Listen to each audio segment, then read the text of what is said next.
Welcome back, folks, to This Week in WordPress and SaaS. It's episode 769. We've got a great guest. We've got the founder and CEO of Freemius, Vova Feldman, with us. Hopefully I haven't butchered his name too much, which I'm notorious in butchering my guest's name. Kurt, unfortunately, can't be with us this week. He's on a training course. Got loads of exams to take. What it is for, I do not know. He did not volunteer the information to me. Being English, I didn't feel like I should ask him. But this should be a great discussion about all things of where WordPress is in almost half the year in, which I cannot believe. So, Vova, would you like to quickly introduce yourself to the listeners and viewers of the show? Sure, of course. So first of all, thanks for having me. Hello, everyone who's watching it live. I'm Vova, founder and CEO at Freemius, currently in Israel. Freemius is an e-commerce for selling software online. Basically, we provide the entire commercial infrastructure, so you can take your plugin, theme, or software product, focus on its features, and we'll take care of everything related to the commercial side of things, which means payments, subscriptions, licensing, software updates, etc., etc. So this is a short brief about myself. And how long has it been in business? So Freemius is almost 9 years old already. Well, time flies. WordPress years are a bit like cat years, so that means you're about 100 years old, doesn't it? I'm sorry. Before we go into this great interview, I've got a couple messages from our major sponsors. We'll be back in a few moments, folks. This podcast episode is brought to you by Lifter LMS, the leading learning management system solution for WordPress. If you or your client are creating any kind of online course, training-based membership website, or any type of e-learning project, Lifter LMS is the most secure, stable, well-supported solution on the market. Go to lifterlms.com and save 20% at checkout with coupon code podcast20. That's podcast20. Enjoy the rest of your show. Coming back, folks, I just want to point out we've got some great special offers from some of our major sponsors, plus a curated list of the best WordPress plugins and services that will help you build, or if you're building a website for a client, be able to utilize the best tools, so you don't have to trawl the internet and try and read all those reviews and waste all that time. You can find all these goodies and special offers by going over to WP-Tonic/deals, WP-Tonic/deals, and you find all the free goodies there. What more can you ask for, beloved audience? So let's go straight into it. So I can't believe, I don't know if you can, Vova, that we're almost half a year into 2023. Where it's gone, I don't really know, but we're in July, for God's sake. But where is the WordPress community? Where's the platform? Is it growing? Is it declining, or is it staying the same? You deal with a lot of people in the WordPress community, in the professional side of the community. So I thought this would be a great initial question. So where do you see the market at the present moment? Yeah, sure. It's actually not a trivial question, because how do you define what it means?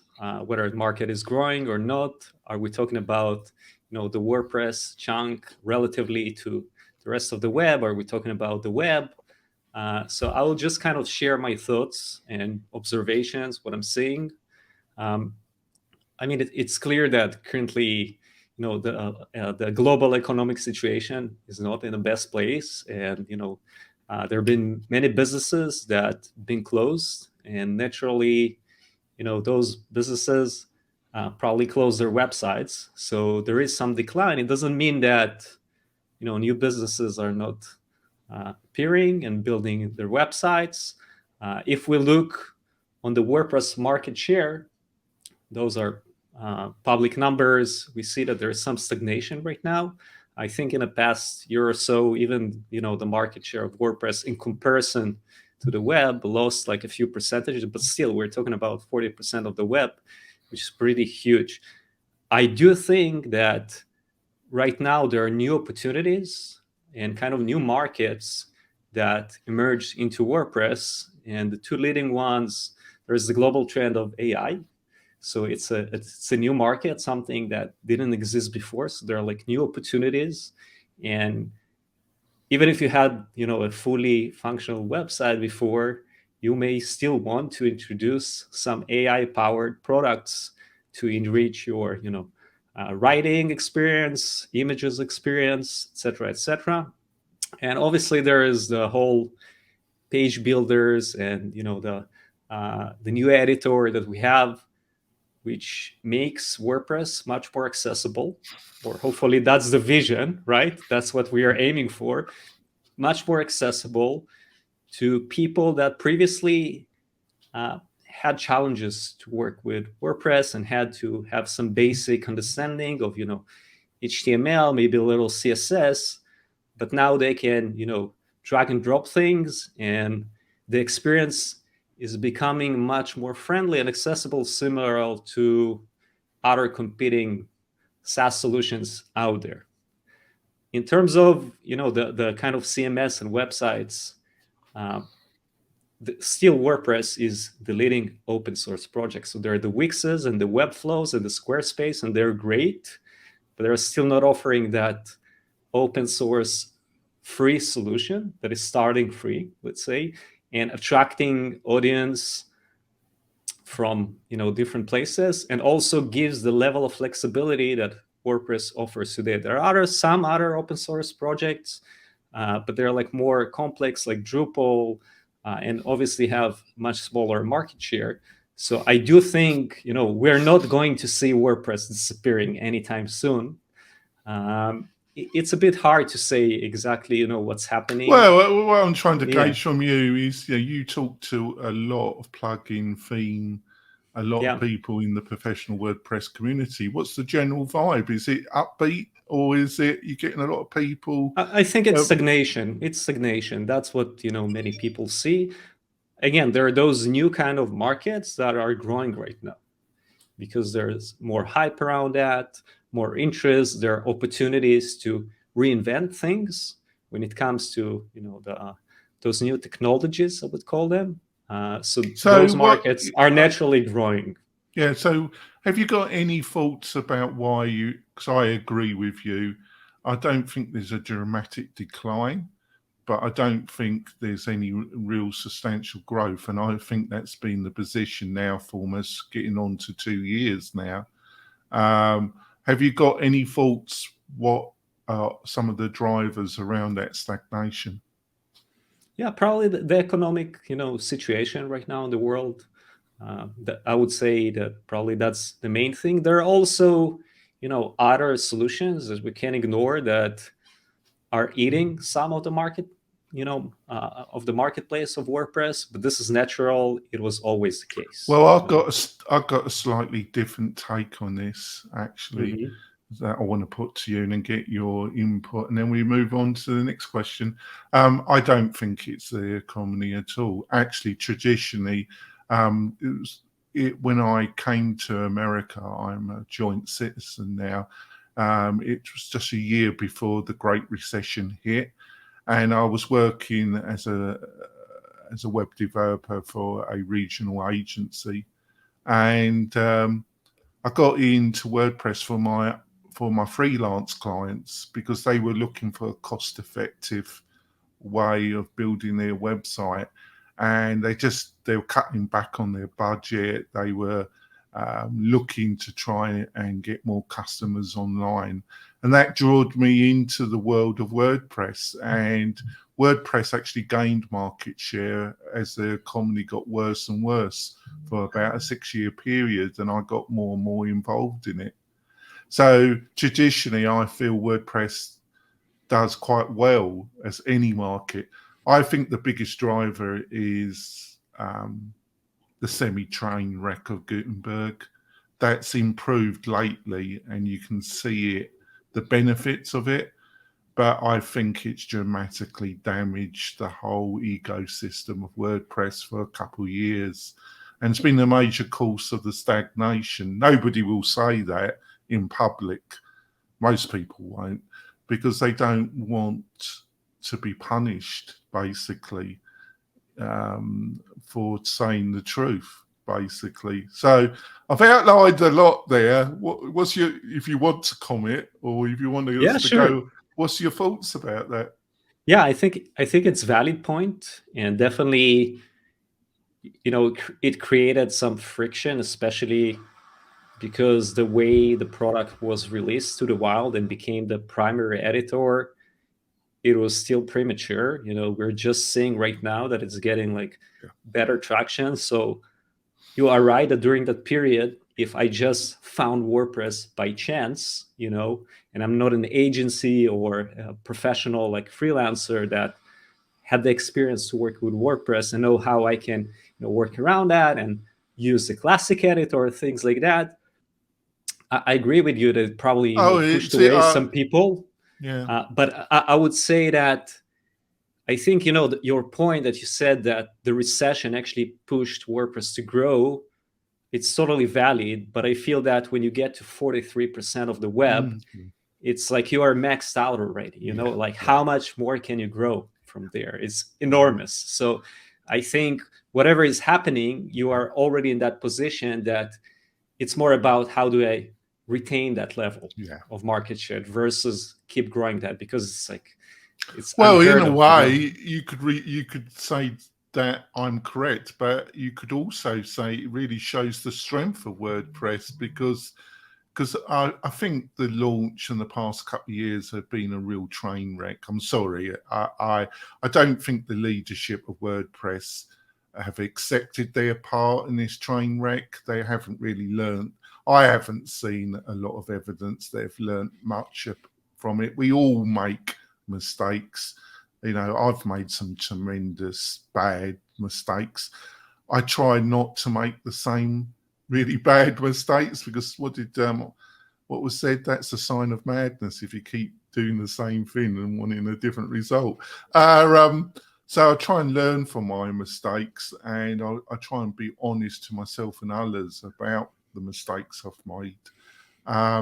But I don't see any public statements or ability to accept and learn from those mistakes. I don't see any evidence of that at all. But maybe I'm being a bit negative. But on the other hand, it does show the strength of the community. I think the community have really gone out of their way, the professional WordPress community, because obviously it benefits us all. And a lot of people, obviously there's the financial side, but there's also people that actually believe in the project to some extent. So we want the best for it, and for commercial and for ideological reasons, they've kind of stepped into the void and kept the ship upright, if you understand. But God bless them, really, because the leadership has been totally absent. I mean, it's not there, is it? But I don't expect you to remark on that, because I've lost patience. I don't care anymore. They can come after me as much as they like. I don't care, right? I think we can, have a whole episode just discussing about how the entire project is kind of ran and led and executed and all of that, which is interesting. I also have, a lot of thoughts about that. But you did raise an interesting point here about the commercial ecosystem. So it's not like while the new builder Gutenberg maybe negatively impacted some experience, but we've seen an emerge of multiple page builder companies that really made WordPress much more accessible than what it was before, and actually drove growth to the entire WordPress market. So I'll give an example of Elementor, right? So they right now, I think they have 10% of the web which is crazy. But they also drove growth to WordPress because they didn't market Elementor as a WordPress product. They marketed Elementor as an easy way to build websites and managed to attract designers and people who never worked with WordPress before to start using WordPress just because of Elementor. And Elementor is not the only company that managed to do that. So there is some balance, and luckily we have those, that community and the builders that are trying to take the existing experiences and make them much better to improve the entire project, basically. Yeah, but don't get me fundamentally wrong, because in the same breath, I totally want Gutenberg to succeed. That's why. Yeah. If I think we all want that. If I didn't really want that, I just wouldn't even talk about it, because in some ways I'm bored with the subject. But it was fundamentally necessary that the editing environment be updated, because it was the embarrassment, and it also the basic technology stack needed to be pushed into a stack that would attract new developers. And it was becoming creaking, and in the cool developer crowd, WordPress was seen as a bit of a backwater, somewhere that you just did work, but you really didn't want to do it. Some of that, we should have an episode about that. I love that topic, actually. So maybe another some of time. it was true, some of it was cobblers, wasn't it? Like most things, isn't it? So let's move on.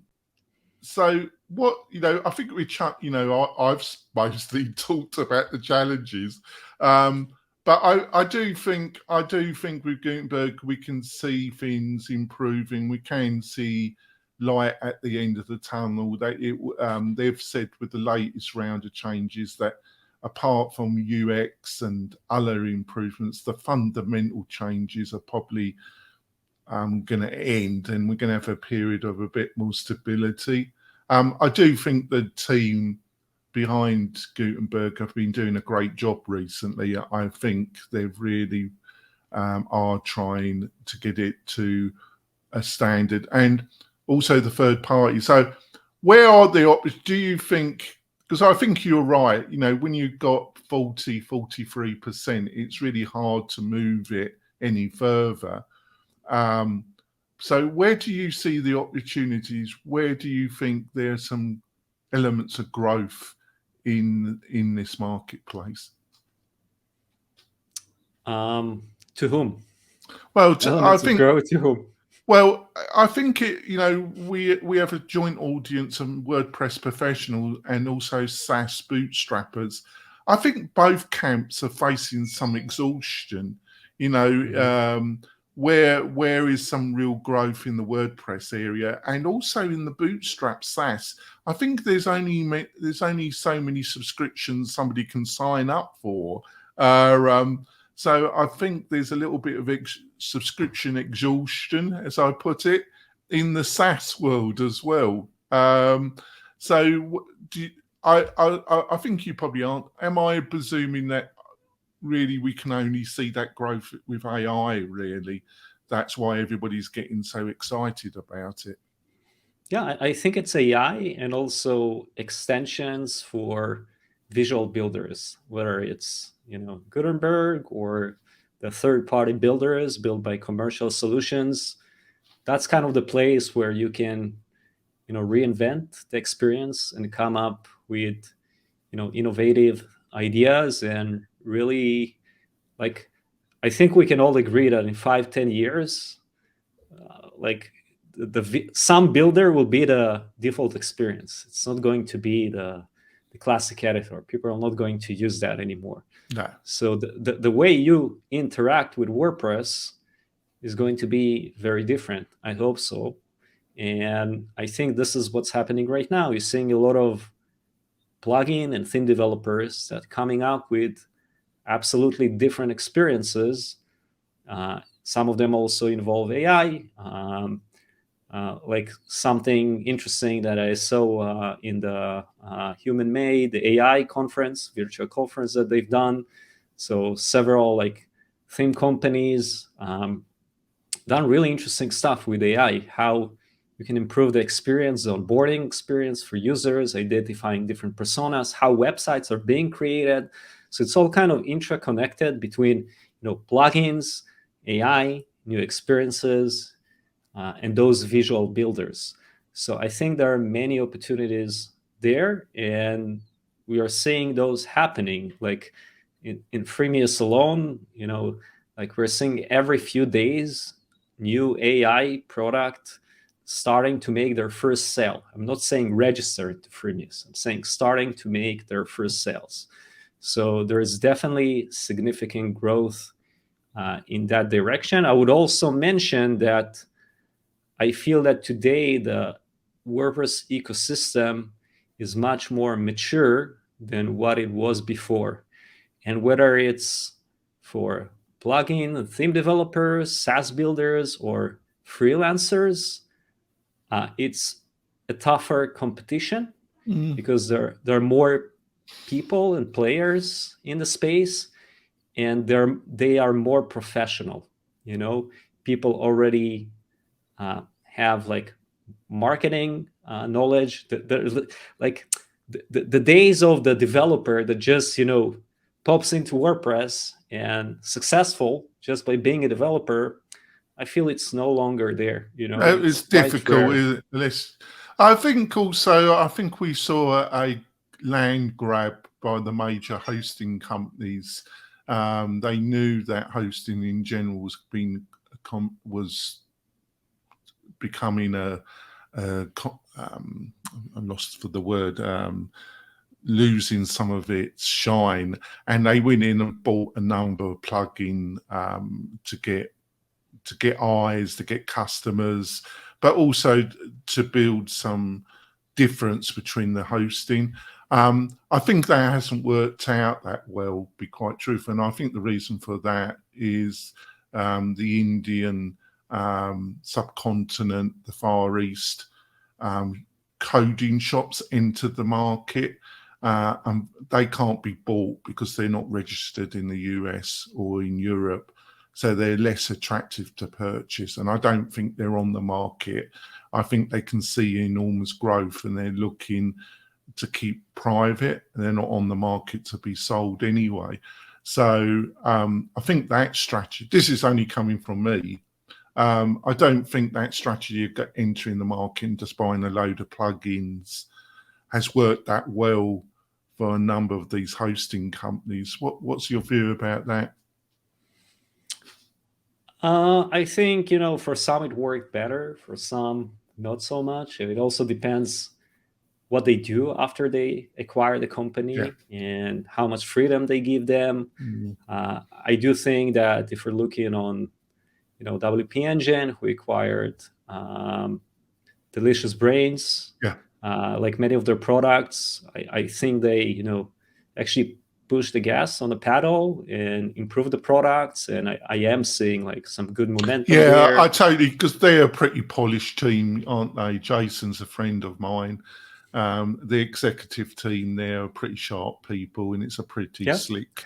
So I think it depends on the acquirer, while others may be acquired, for different purposes and different reasons. Maybe they needed the talent and not the products. So I would say that it really depends, but you are right that in general, like overall, if we generalize, I feel that those products that were acquired by hosting companies, they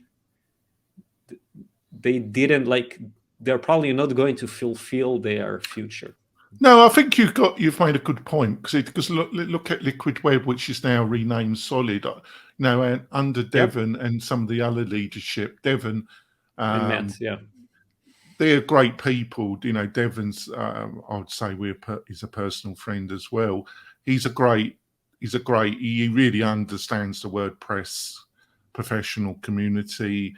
I think rebranding Solid was a good idea. It's made it, the branding was, I think, was successful. The name choice was good. And I think under that team, as long as they're allowed their independence, I think they're doing a great job myself. I think the acquirers that, basically acknowledge the talent that they acquired and let them kind of, instead of shifting them to do other things, but actually gave them the resources to push forward what they already knew they need to go, and the direction that they had, they're the one that succeeded.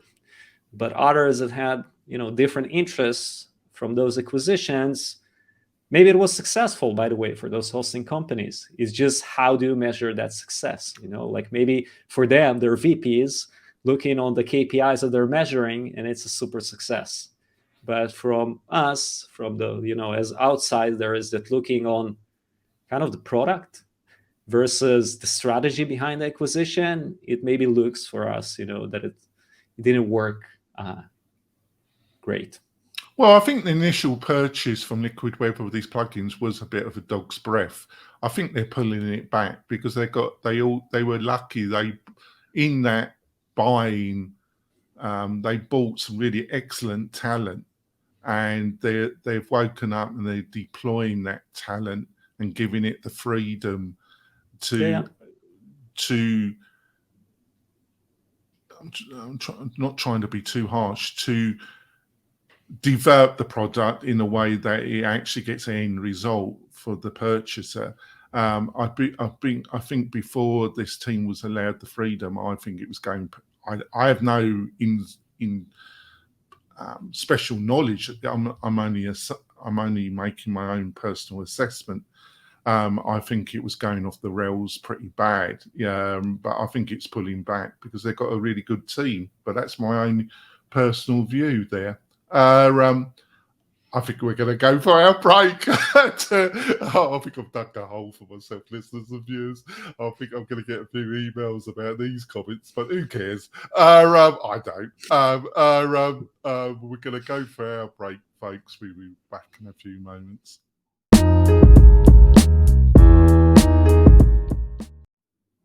We're coming back, folks. I just want to point out, if you're looking for a great WordPress hosting provider that specializes in membership and community-based websites, why don't you look at WP-Tonic? We've got over 15 years. I've been running this podcast for 8 years. We're a boutique hosting provider that offers a lot to our professional partners. If that's of interest and you've got regular clients and you're doing build outs in the membership community space, why don't you go over to WP-Tonic/partners, and have a look at what we got to offer you, the WordPress professional. So I think you touched on this, but if somebody was coming to you with a WordPress plugin, with a WordPress, see the theme market, I see great.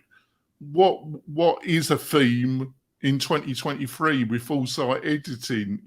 I see great opportunities for small coding shops in the new world of a theme. But what is a theme in the world of Gutenberg and full site editing? But I do see opportunities there. It's like you can see the opportunity, but it's still out of reach. It's like you can see it. You can see all the power. I think Ben from Cadence WP, but that's part of Liquid Web. They bought a real star there. What an amazing developer and WordPress individual Ben is with building, WP Cadence from the ground up. What a coder. Almost as good as Pippin Williamson. I had the pleasure of interviewing Pippin a few times. A great coder as well, great entrepreneur. So you can see the possibility. So do you see? I can see the theme market being very different, but I can see a lot of growth in that if we can get over this hump. But also the plugin. If somebody came to you, where would you say? Where do you what would you advise them if they were looking to build something and they could get hold of you for some advice? Yeah, so one thing that I want to mention is like all those builders actually opened up the themes market to non-developers. So if we're talking about the whole templates ecosystem, now if you're a designer, you can go open one of those editors, create a nice design, save it to a JSON file with images and all of that, and sell it to others. Because many people, who are buying themes, the first and foremost, thing that they're looking for is the visual. And depends again on the complexity of the website and what do you need. But I like saying that, every website starts with the visual. And I think that this is something that we'll see significantly growing as it will become more accessible. In terms of your question, what will I recommend when someone, who is looking to get into the plugins ecosystem? I will ask them a bunch of questions first to understand what they really want to do, because I feel exactly what I mentioned before, because the market has matured. Just starting something and hoping that it will work and you will, turn that into a business that you can, leave your day job and focus on that. I think that is not happening anymore. So you need to come with more strategy in place and do some analysis, understand, what you're trying to build, how big is what you're trying to build, do some assessment of the market, whether understand your audience, whether they have money to pay for what you want to sell them, run those calculations. I think that, in the past, because WordPress was still early on and there were because there are a lot of products out there, many products just became market leaders because that was the only product. It was early enough. So they managed to take a big market share, and then, oh, cool, I have, 100,000, 200, 3 million active installs. I can release a paid version and some of those will convert. And in that scale, most likely I can already, focus on that full time. But this is not the case anymore. It's very hard to build that active installs base, even with freemium products and the WordPress.org, because of all the competition out there. My cat here is really interested to be part of the interview. I don't know if you see that. We're pet friendly, don't worry. Yeah, I don't know if you see the closet behind the door suddenly opened. He was sitting there the entire day and opened the closet. So, if I run a YouTube cat channel, I'll make a lot more money than interview people in WordPress. I monetize I would get 100,000 views per video. It's just filled with cats. I know my place, though. So yeah. So I think you need to, my advice would be to do some research, and preferably choose a market with an audience that have money. Yeah, because if you're trying.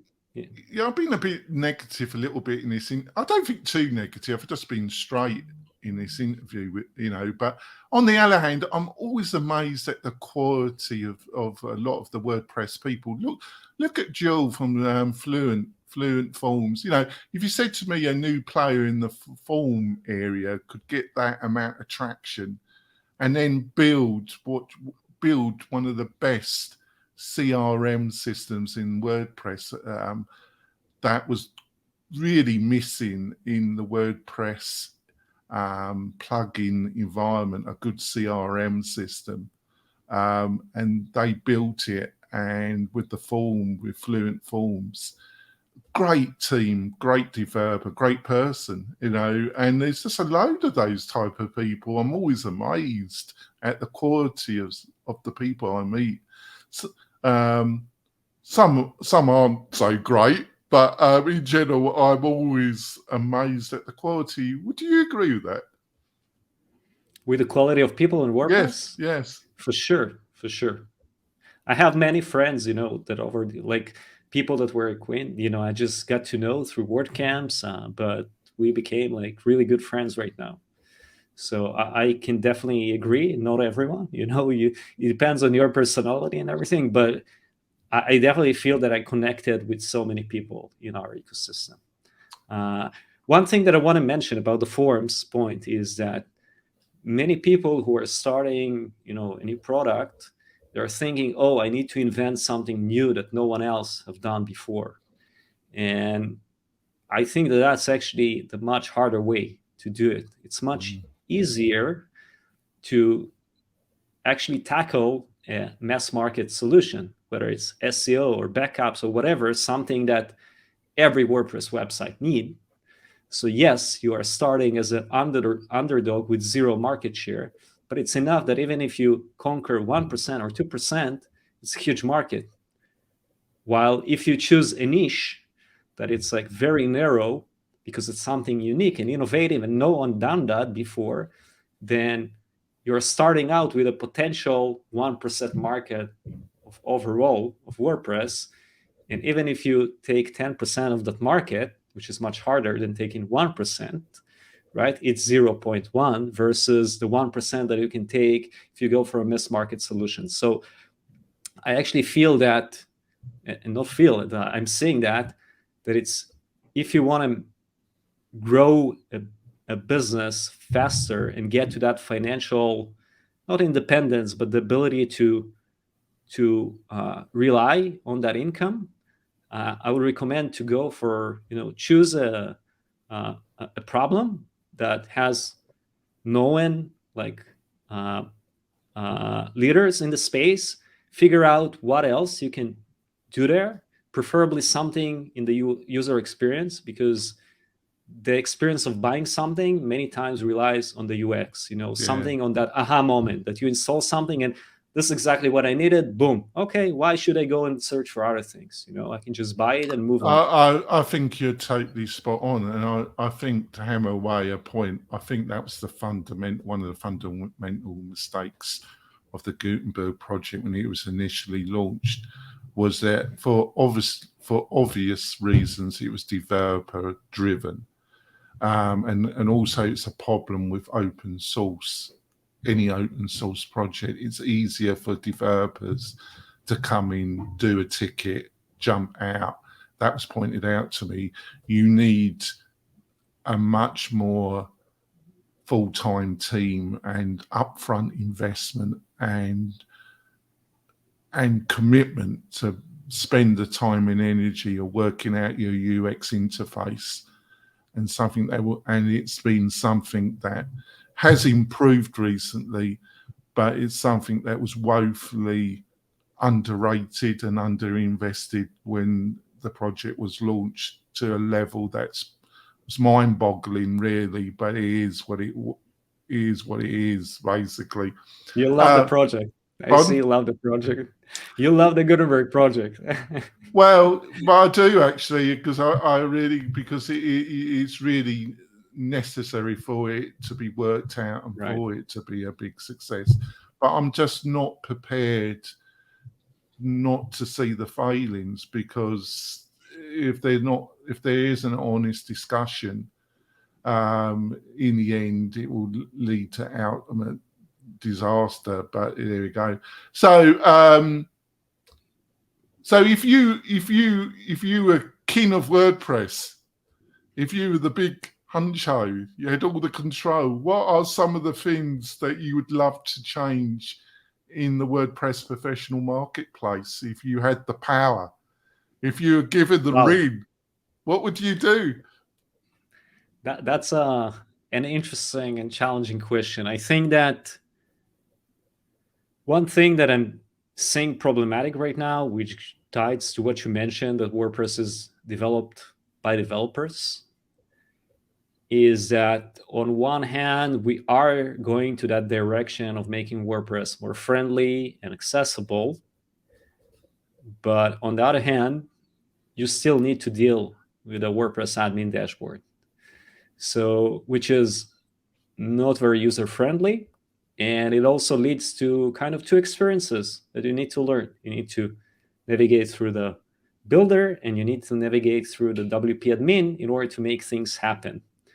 So if I had control, of the WordPress project, I think a relatively, it's easy for me to say, there are like many volunteers and many decisions that needs to happen for that, but I would try to have an improved onboarding to WordPress to determine the level, the persona that is installing WordPress and going to use it. And based on the persona, show a slightly different experience. So if you are a developer and you want to have kind of access WordPress like inside out, then you get the full experience. But if you are just my mother, right, then you don't want that. You just want to drag and drop things, see how they look, and click on the publish button.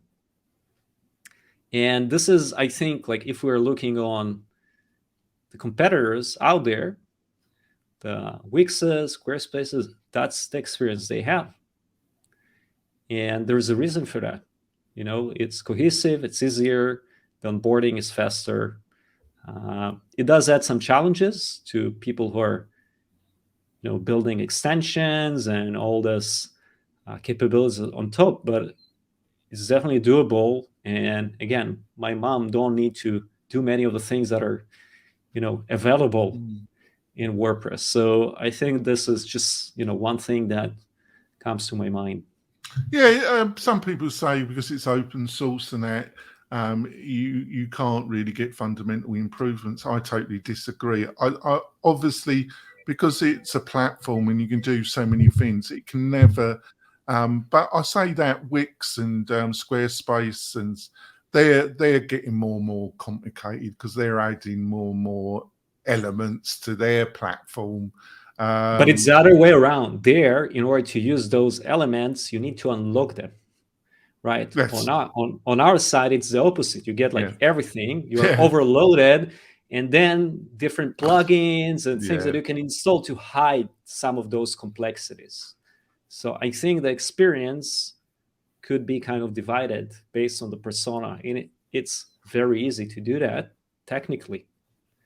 So that's kind of the perspective.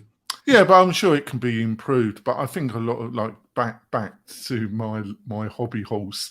I think a lot of the energy that could have been moved to that side of things have had to be thrown into sorting out Gutenberg because you're on almost the fourth year. Like I say, you can see the end of the tunnel now. You can see. The full site editing, I think that's a bridge too far. I think you could have that available as a kind of professional option. There's a lot of things that can be talked about.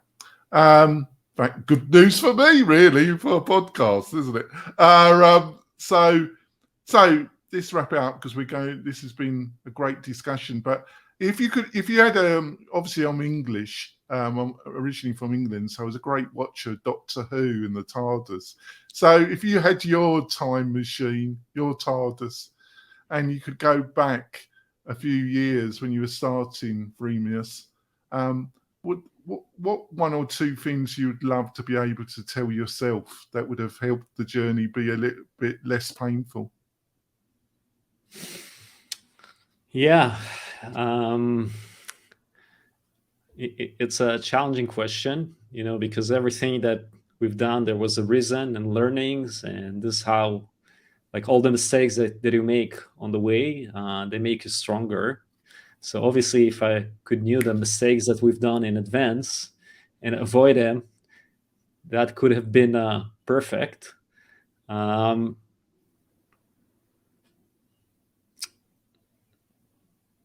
I think, if there was one thing, I would say we would like we should have probably looked and build a better feedback loop when it comes to working with agencies. So one of the things that, we started out and our product was towards developers. And I'm a developer, I build plugins, so I really understood that persona. And this is a network that we build and the community that we built. And our mindset was kind of, building from there was the developer that understood very well, but from a user perspective, we really focus on the DIYer versus an agency. And I think over the years, we realize that those personas are very different and have different needs. Yeah.